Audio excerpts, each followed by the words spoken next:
So I'm standing there with Tiffany, and she's like telling this story or whatever, and it's kind of, I don't know, annoying the hell out of me that she talks in this goddamn speech pattern and shit, or whatever. It makes me kind of, like, want to kill her.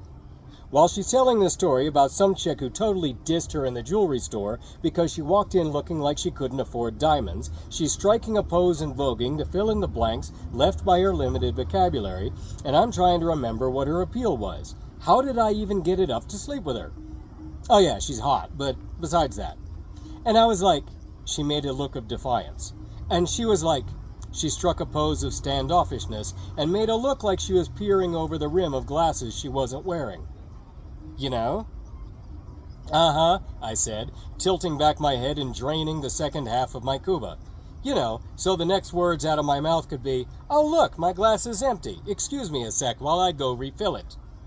And I mean, like, the nerve of this chick, you know? Dude, it was at Tiffany's, and my name is Tiffany. I know, you had more of a right to be in there than anybody. Oh look, and you know what the worst part was? No, Tiff. What was the worst part? And just as her luscious, glossy, strawberry-smelling lips parted to tell me something stupid, my phone rang. Oh, sweet Jesus, hallelujah. I love you, phone. And I love whomever it is that's calling. I don't care if it's a collection agency again. I let it ring twice, and the third time, Tiffany said, aren't you going to answer that? I sighed, all world-weary and shit, or whatever, and said, yeah, all right. Excuse me a sec.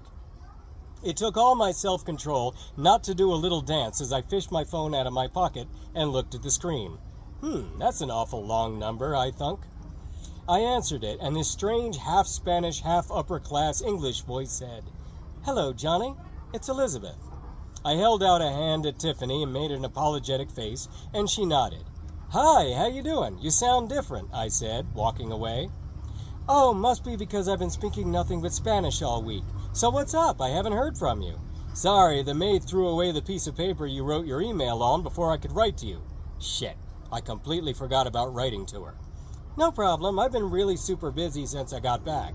You're calling all the way from over there? And how'd you get my number? I asked my grandmother and she asked your mom. And yeah, I'm calling from here. It's no big deal. I'm calling you on Mary's phone. Mary? The other owner of the spa and my roommate. She's in Korea visiting her husband right now, and I'm here in this big house all alone. Really? My eyes narrowed to slits like the big bad wolves do in the cartoon.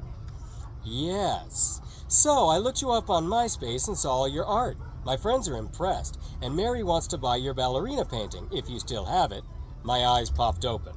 Does she now? Woohoo! Finally! That's the painting everybody says they love and want, and no one ever buys. And finally, someone wants a damn thing.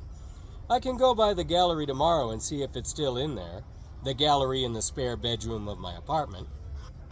I hope it is, and I hear my grandmother wants you to paint a portrait of me. She did say something like that. I could have kicked myself if I wasn't wearing a pair of my nicer pants. Well, you remember how I said I was going to be coming back in May? Well, I changed my mind. I'll be there in just a few days. Without Charlie. And like a CD skipping, I froze. Hello? She asked. I cleared my throat. Yeah, I heard you. Somebody was just saying hi to me, so I had to say hi back. So, a few days, huh? Yeah, and I've had you on my mind pretty much all day, every day, and I have to get late immediately, so I'll need you to pick me up at the train station and take me somewhere before you drop me off at my grandmother's house. Oh. Okay. You're taking a train from Guatemala? No, Einstein, I'm taking a train from the Miami airport. I'll let you know what time I need you to be there as soon as I got my itinerary, okay? Gotcha. And Johnny? Write me a nice long email as soon as you get home.